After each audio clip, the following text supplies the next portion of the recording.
This is Horse and Dragon by Matthew Coates Wyatt. This is now located in the grounds of Stratfield Say House, home of the Duke of Wellington.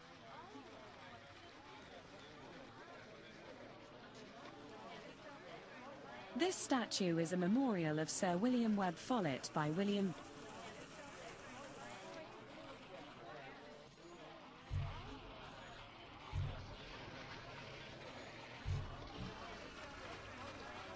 This is Youth at a Stream by John Henry Foley. There were 2 copies of this piece at the Great Exhibition. We are using the same model for both instances in our simulation, being the version now in Bancroft Gardens in Stratford-upon-Avon. The version here, near to the Silk Trophy, was in bronze at the Great Exhibition. The other copy was plaster, and is located in the nave on the other side of the transept, in front of the Persia Court. This is Venus Disarming Cupid by Edward Davis.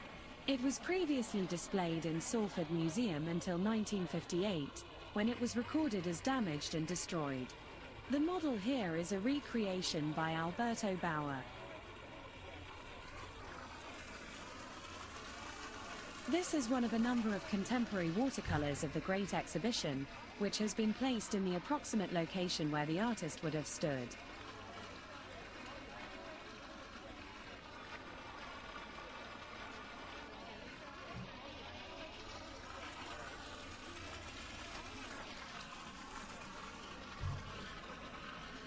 The statues either side of the ship model at the Great Exhibition were by James Wyatt.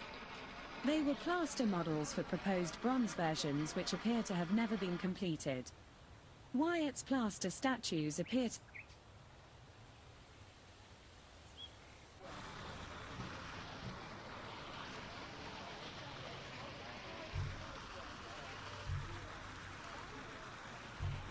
This is Abel and Thirza by Thomas Earl. It is believed to not be extant and so is represented here by a billboard.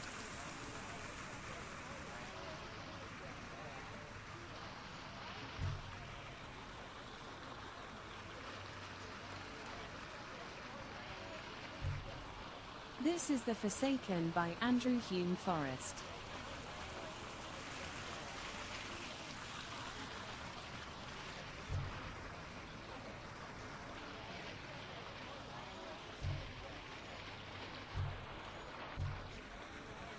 This is Apollo Belvedere.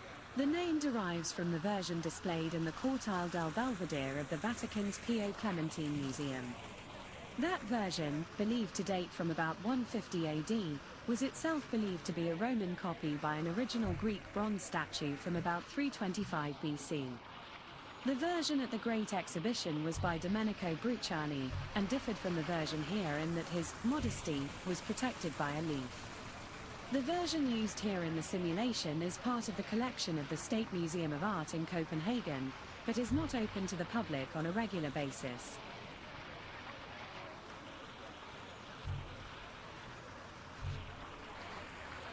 The Crystal Fountain was the centerpiece of the exhibition. It was manufactured by F&C Osler of Birmingham. The fountain was 27 foot tall, and the basin in which it stood was 24 foot in diameter. 4 tons of glass was used in its construction. This is Victory by Christian Daniel Rauch. The version at the Great Exhibition was a copy of the original, which was at that time in Stadtschloss Berlin. It was purchased by Queen Victoria for Prince Albert and is now in Osborne House. This is The Amazons and Argonaut by Joseph Engel. This piece was made for Prince Albert. After the Great Exhibition it was moved to Osborne House, where it remains to this day. This is Satan Tempting Eve by English sculptor Edward Bowring Stevens. It is paired with Satan Vanquished by the same artist immediately to the north. It seems likely these statues were both plaster models. The catalogue noting that Satan Tempting Eve was accompanied by sketches for an intended pedestal. Both of these sculptures are untraced, believed lost. Several web pages make the claim that these two were intended for a chimneypiece at Buckingham Palace. Apart from their sheer size and form precluding such a use, we have contacted the Royal Collection Trust, who advised. This is Dancing Girl Reposing by Scottish sculptor William Calder Marshall, now at the Battersea Arts Centre. There was a fire at the Battersea Arts Centre in 2015, explaining the visible damage to this sculpture. This is Young Girl at the Spring by English sculptor William Frederick Woodington. It is believed to not be extant and so is represented here by a billboard. Here are portraits of Queen Victoria, facing west towards the Crystal Fountain, and on the reverse, of Prince Albert, facing east. These portraits were commissioned by Louis-Philippe of France, being copies of original oil paintings by the German artist Frank Xaver Winterhalter on Sèvres porcelain. They were commenced before, but not finished until after, the February 1848 revolution, which led to the abdication of Louis-Philippe and the foundation of the French Second Republic. This is Andromeda by John Bell. It was purchased by Queen Victoria from the Great Exhibition and is now the centerpiece of a fountain in the grounds of Osborne House on the Isle of Wight. This reconstruction is by Phang Nguyen.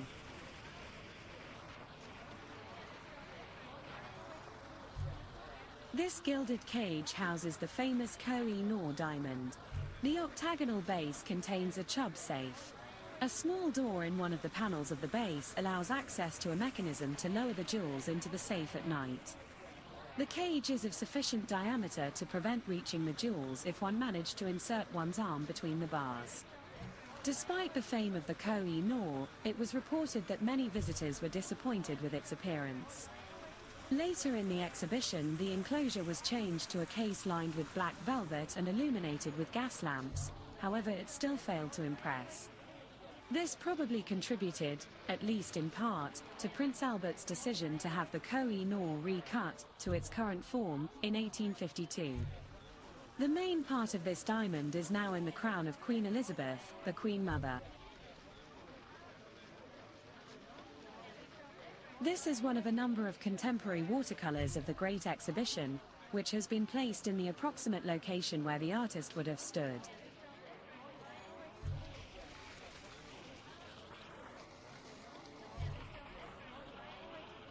This stand displays 3 micro-mosaics by Domenico Moglia of Rome. These mosaics are made from very small glass pieces. On the west side of the stand is a single mosaic showing the temples of Paestum. It was sold at auction in 2015 and is believed to now be in a private collection.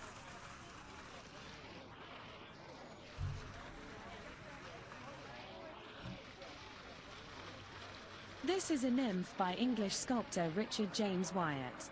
This is Queen Victoria, cast in zinc, by the Vieille Montagne Zinc Mining Company Works in Paris. The statue remained in London after the exhibition, in the care of the company's UK agent, Mr. H.F. Schmoll. He placed this bronzed iron fountain is by the J.P. Victor André Ironworks in the Val d'Orne, France. This organ, adorned with 2 French flags, is by Ducroquet.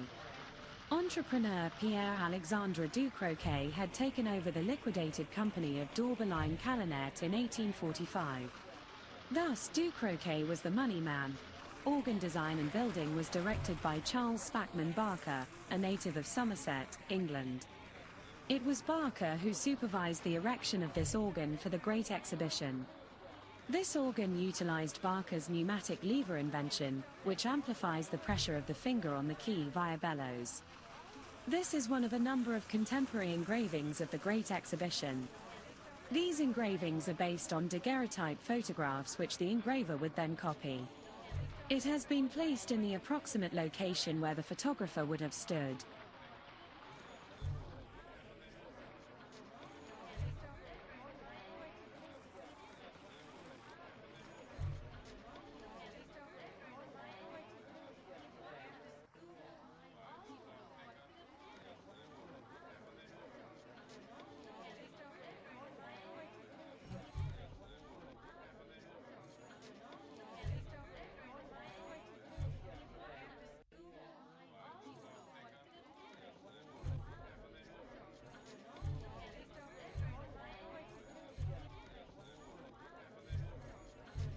This is Giuseppe Bertini's magnificent painted window, Dante and some of his ideas.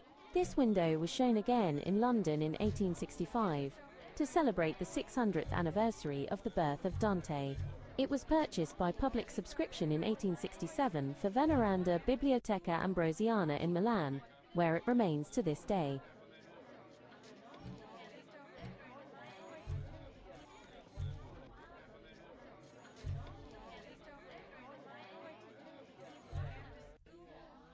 This is a relief globe for the blind, 4 foot in diameter, by K.W. Kummer of Berlin.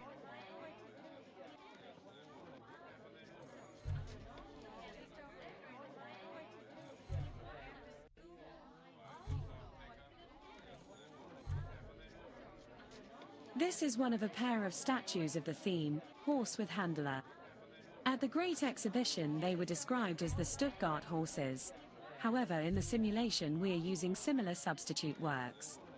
This piece on the south side of the nave is one of the Horses of Mali, now kept at the Louvre Museum.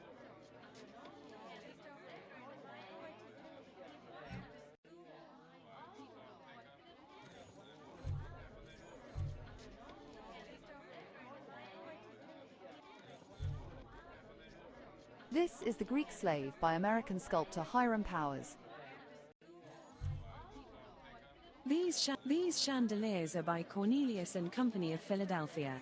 Each chandelier contains 15 lights covered by plain ground glass globes. There are 6 lights in the upper. This is the Iron Truss Bridge, exhibited by the New York Iron Bridge Company. After the exhibition, it was installed as Bullen's Bridge at Swindon, over the canal between Shepherd Street and Station Road. It was removed in 1923 once the canal had been filled in. The modern Western Flyer cycle path follows the route of the old canal, and Bullen's Bridge was located close to what is now the east end of the Western Flyer.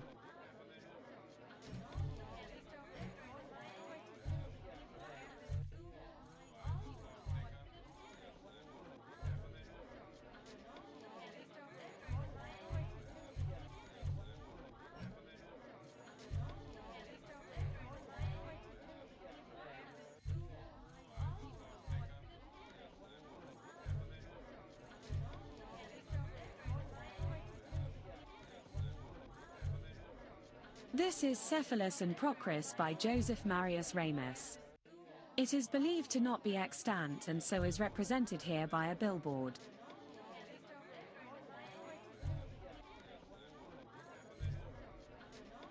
This is Bacchante Couché by Auguste Clesinger, now at Petit Palais, Paris.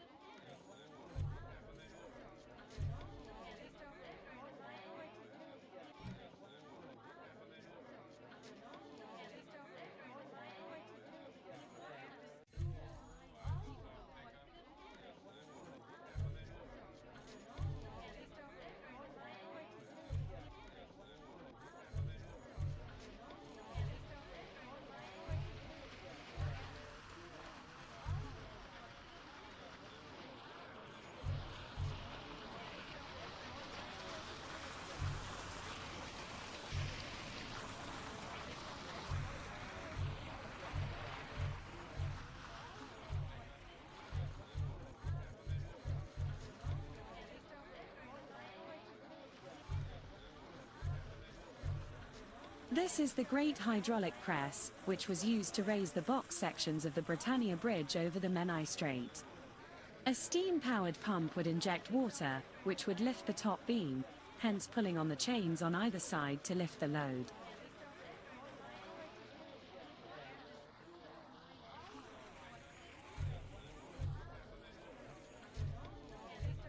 This is the London and North Western Railway locomotive Liverpool.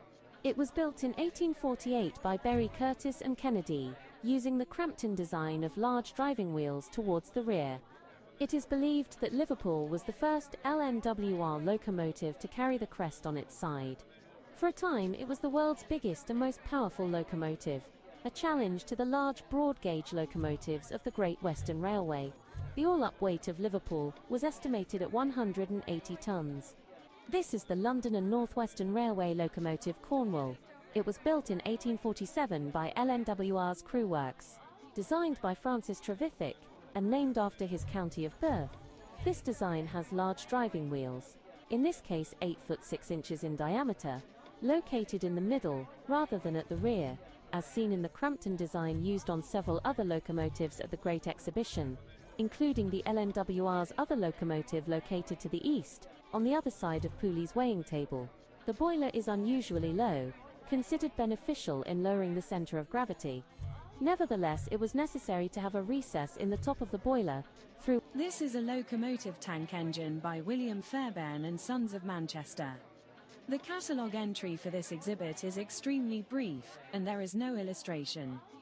However, it is described in the Illustrated London News of the 9th of August 1851, complete with a number of significant dimensions. From this it is possible to determine that it must have been very similar to that illustrated in the Practical Mechanics Journal, Volume 4, published in 1851-52. Another illustration was provided in the Engineer and Machinist 1851. These illustrations have been used to create this model, this locomotive was exhibited by Thomas Russell Crampton, inventor and patentee of the design, which features a low boiler and large driving wheels located behind the firebox. This example was manufactured by Robert This is the Great Western Railway, Iron Duke class locomotive, Lord of the Isles. It was originally intended to be named Charles Russell, in honor of a director of the Great Western Railway. The Iron Duke class was designed by Daniel Gooch. It could haul a large load at 60 miles per hour, which was faster than previous locomotives. Note there was no protection from the elements for the crew. The large driving wheels are 8 foot in diameter, and, unlike the smaller wheels, there is no flange to align with the inner edge of the rail. Lord of the Isles was withdrawn from service in 1884. In 1890 it was exhibited at the International Exhibition of Science, Art and Industry in Edinburgh. In 1893 it was shown at the World's Fair. This is a lighthouse lens by Chance Brothers and Company of Birmingham. A very similar lens is currently on display in the main hall of the National Museum of Scotland in Edinburgh.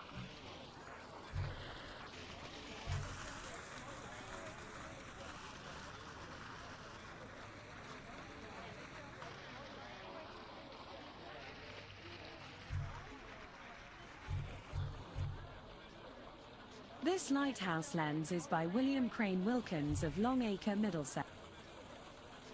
This lighthouse lens is by William Crane Wilkins of Longacre, Middlesex.